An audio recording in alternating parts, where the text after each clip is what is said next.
Bonjour, à nouveau donc sur les espaces vectoriels, notamment donc les parties génératrices, libres et bases. En l'occurrence ici, donc on va démontrer un résultat très important que l'on utilise dans l'ensemble des, ou bien dans l'espace vectoriel des polynômes, soit donc à coefficient dans C ou dans R. Donc il s'agit alors d'une famille de polynômes en degrés échelonnés. Donc on va voir qu'est-ce que ça veut dire ça.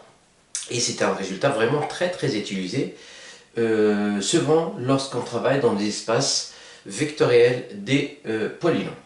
Très bien, donc voilà la question. Alors montrer que toute famille de polynômes de C de x, non nuls en degrés, non nuls, de degrés échelonnés et libre. Alors, deuxième question, déduire que la famille 1, x-2, x-2 au carré, x-2 au cube est une base de C3 de x. Donner les composantes de P de 5x au carré plus 3 dans cette base-là. Très bien, donc avant de commencer l'exercice, je vais vous rappeler un petit peu brièvement qu'est-ce que ça veut dire le degré d'un polynôme parce qu'on en aura besoin dans la démonstration. Je vais vous rappeler brièvement aussi qu'est-ce que ça veut dire un polynôme, pour ceux qui ne savent pas exactement, c'est vrai, donc on a peut-être une idée dans sa tête. Et puis après, donc on va voir la suite qui va être un peu plus simple, puisque le plus important, ça va être dans la première question. On y va. Très bien. Donc on va voir premièrement, qu'est-ce que ça veut dire un polynôme? Ben, un polynôme, c'est tout simplement, par exemple, un polynôme à coefficient dans C, c'est tout simplement, c'est une suite que j'appelle, je vais l'appeler donc AN, voilà, donc qui va aller de N dans C. Là, donc tout simplement c'est une suite, mais qui est nulle à partir d'un certain rang. Et donc une suite comme ça, je peux l'écrire sous la forme de A0, A1, A2, AN, et à partir d'un certain rang, il n'y a que des zéros. Donc ça c'est un polynôme. Donc, alors un polynôme comme celui-là, en posant x qui est 0, 1, 0, etc. Et donc là, ça devient ce qu'on appelle une indéterminée. Et on va voir en définition quelques opérations sur l'ensemble de ces polynômes. Bon, bien sûr, ces suites qui sont nulles à partir d'un certain rang, on obtient ce qu'on appelle un nano. Et aussi, en définissant une multiplication externe, donc une loi de composition externe, on obtient ce qu'on appelle un espace vectoriel. Donc je passe brièvement sur ça. Je ferai plus tard donc une vidéo détaillée donc, sur cet ensemble-là. Très bien, donc à partir de là, on peut dire qu'un polynôme, brièvement, est écrit de la forme AI, XI, I appartenant à N. Par contre, ici, ce qu'il faut bien savoir, ça c'est une somme finie puisque les AI sont nuls à partir d'un certain rang. Donc on avait dit qu'un polynôme, donc c'est une suite qui est nulle à partir d'un certain rang.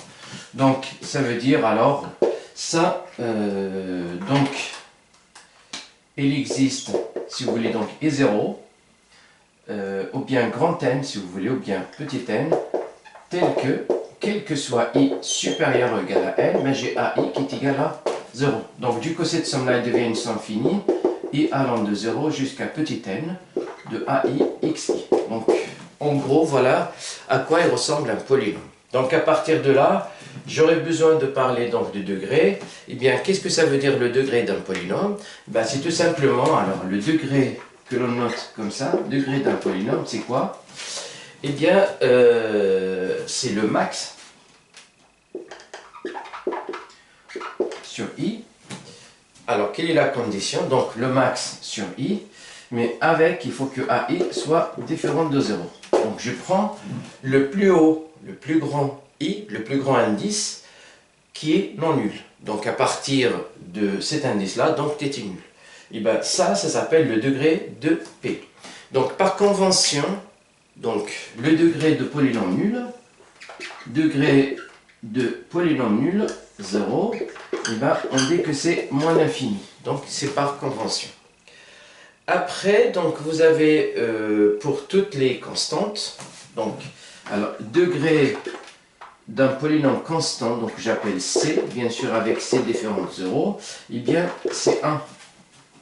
Et ainsi de suite. Donc après, c'est bien sûr c'est l'exposant donc de x tel que AI soit plus grand, en fait le i soit plus grand et que AI soit différent de 0. Voilà brièvement donc un petit peu la définition, comment on a défini un polynôme et comment on a défini le degré dont on aura besoin dans la démonstration. Très bien. Donc maintenant, on va définir qu'est-ce que ça veut dire une suite de polynômes non nuls, ou bien surtout donc de degrés échelonnés. Très bien. Alors, donc ici, puisque on va démontrer que c'est une famille qui est, alors toute famille de polynômes échelonnés en degrés est libre. Alors, juste pour rappel, pour démontrer qu'une famille infinie, une famille donc d'éléments, bien de vecteurs infinis est libre, il suffit de démontrer que la famille, toute ce famille, pardon, finie est libre. Donc c'est pour ça on va juste se restreindre à une famille finie. Donc je vais prendre par exemple, je vais prendre P1 pour la première question, donc P1, P2 jusqu'à Pn, une famille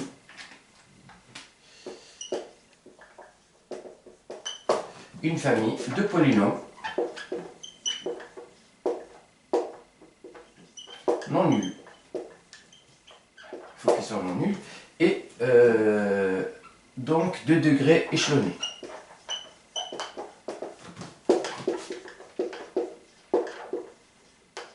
Alors, qu'est-ce que ça veut dire de degrés échelonnés? Ben, tout simplement, ça veut dire par exemple ici, bon, les degrés sont différents les uns des autres. Donc, à chaque fois que je prends deux polynômes différents, ben, le degré, leur degré, donc, c'est pas égaux. Donc, ils ont deux degrés différents. Ben, en gros, donc, puisqu'on a des degrés différents, on peut les ordonner dans l'ordre croissant, par exemple. Et donc, j'ai choisi, par exemple, ici, de dire qu'en degré échelonné, c'est par hasard le degré de P1 est inférieur strict au degré de P2, degré de Pn. Donc, j'ai choisi dans cet ordre-là, je les ai ordonnés ici, selon l'ordre. Donc, ça, c'est une famille, bien sûr, donc de degrés échelonnés. Eh bien, on va voir maintenant comment on peut démontrer, puisqu'on a vu un peu les éléments dont on aura besoin dans la démonstration. Alors, comment se fait-il que cette famille-là est libre? On y va. Et donc, rappelez-vous que pour démontrer qu'une famille est libre, il faut démontrer que à chaque fois que vous avez une combinaison linéaire finie de ces éléments-là, eh bien, tous les coefficients sont nuls.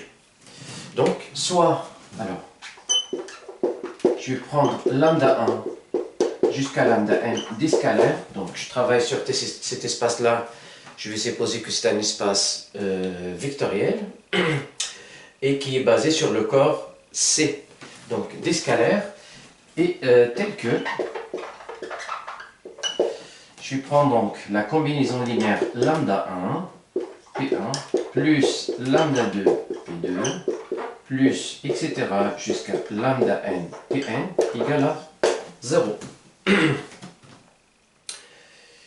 Voilà. Alors, revenons encore une fois. Donc, j'avais parlé brièvement, C de x, c'est un espace vectoriel, c'est-à-dire quoi? Ben, c'est-à-dire la somme de deux vecteurs est la somme de deux polynômes est un polynôme. Et aussi, donc, on a une multiplication externe, ça veut dire que lambda 1, qui est un scalaire, lorsque je le multiplie par un polynôme, j'obtiens encore un polynôme. Ce qui veut dire que tout ça, c'est un polynôme, que je vais noter Q. Eh bien, pour démontrer que cette famille-là est une famille libre, ben, il suffit maintenant de démontrer que lambda 1 égale à lambda 2 égale à lambda n égale à 0. Ça veut dire que tous ces coefficients-là, ils doivent être nuls. Eh bien, on va démontrer un par un qui sont nuls. On y va.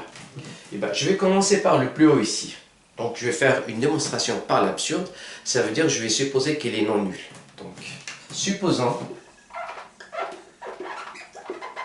que lambda n est différent de 0. Donc, lambda n est différent de 0. Cela veut dire quoi? Eh bien, le degré ici de Q, donc d'après les propriétés du degré, alors, degré de ce polynôme-là, bah, ça va être le degré de tout ce polynôme-là. Donc, c'est le degré de lambda 1 P1 plus lambda n Pn. Or, puisque lambda n est différent de 0 et que Pn c'est le polynôme qui a le plus haut degré, et ben ça veut dire que les polynômes qui sont donc jusqu'à Pn-1, ils ont un degré plus petit que Pn, puisque on a supposé que le degré de Pn est le plus haut. Donc ce qui veut dire que le degré de Q, ça va être le degré de lambda n Pn. Donc exactement ici, ça va être le degré de lambda n Pn. Puisqu'on avait supposé que lambda n est différent de 0. Et encore une fois, puisque lambda n est une constante, non nulle, eh bien ça reste encore, c'est le degré de Pn. Et ça, c'est le degré de Q. Eh bien voilà. Alors, donc, on a donc Pn qui est un polynôme non nul. On a Q qui est un polynôme nul. Donc déjà, un polynôme nul et un polynôme non nul n'ont pas le même degré. Donc il veut dire que cette égalité est fausse. Ou bien, bah, le degré de Q qui est un polynôme nul, on avait dit que c'était moins l'infini. Et là, c'est un nombre fini. Donc ça, c'est moins l'infini. Et ça, c'est fini. Eh bien, c'est pas possible, donc contradiction. Eh bien, on obtient quelque chose de contradiction. Eh bien, d'après donc la démonstration par l'absurde, ça veut dire ce que nous avons supposé au départ était faux, qui veut dire que lambda n ne peut pas être différent de 0. Donc, lambda n égale à 0. Et voilà, pratiquement tout est fait, puisque on va réitérer la même chose pour les autres polynômes. On y va, pardon, pour les autres facteurs. On y va, ici. Alors, je vais donc effacer encore à partir de là. Donc, lambda n maintenant égale à 0. Donc, si lambda n égale à 0, ça veut dire que tout ce facteur-là, en fait, tous ces termes-là, sont nuls. Donc, jusque celui d'avant. Celui d'avant, c'est exactement, ça va être jusqu'à plus lambda n moins 1, Pn moins 1. Puisqu'on avait dit que lambda n est égal à 0. Donc lambda n égale à 0 pour le moment. Eh bien, on va réitérer la même démonstration plus tôt. Donc, on va faire donc, de même. On va voir que lambda n moins 1 égale à 0. Donc, si on suppose que lambda n moins 1 est différent de 0, on va trouver que le degré de Q, qui est un polynôme nul, serait égal au degré de Pn-1 qui est un polynôme non nul. Contradiction, lambda n-1 égale à 0. Et voilà, ainsi de suite, jusqu'à lambda 1 égale à 0. Et bien, conséquence, j'ai donc lambda 1 égale lambda 2 égale lambda n égale à 0. Et bien, c'est ce que je veux avoir. Et ça prouve bien que notre famille-là est libre. D'après donc la définition, alors P1, P2 jusqu'à Pn est libre. Voilà, donc la démonstration est basée bien sûr sur les propriétés des degrés de polynôme. On va voir maintenant la deuxième question. Ça va être très très simple ici. Alors, la deuxième question. Donc je vais effacer par là pour faire la deuxième question.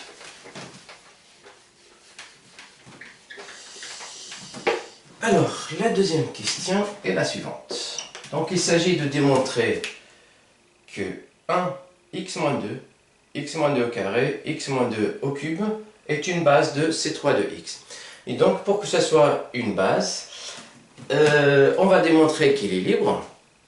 Et si on arrive à démontrer qu'il est génératrice, tant mieux. Sinon, il y a une autre façon pour le prouver. Alors, premièrement, on va juste démontrer qu'il est libre et on verra la suite. Donc, qu'est-ce qu'on a? Eh bien, la famille, alors 1, x-1, x-2, pardon, x-2, x-2 au carré, x-2, x posant 3.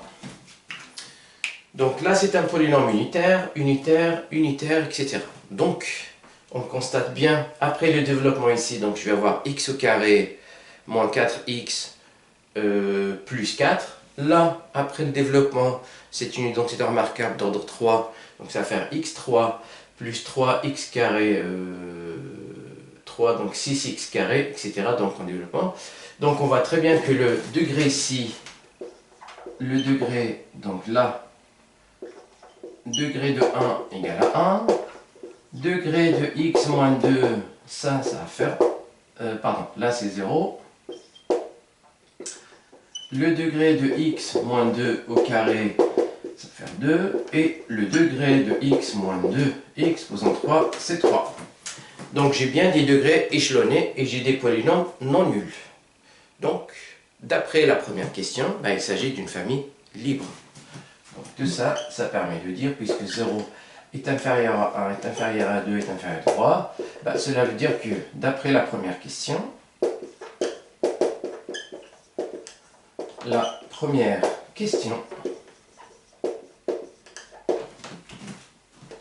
eh bien, donc, cette famille est libre.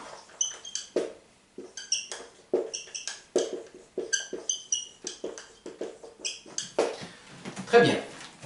Et donc là, on va utiliser un autre raisonnement, puisque lorsqu'on a alors un espace vectoriel de dimension n, donc un petit rappel,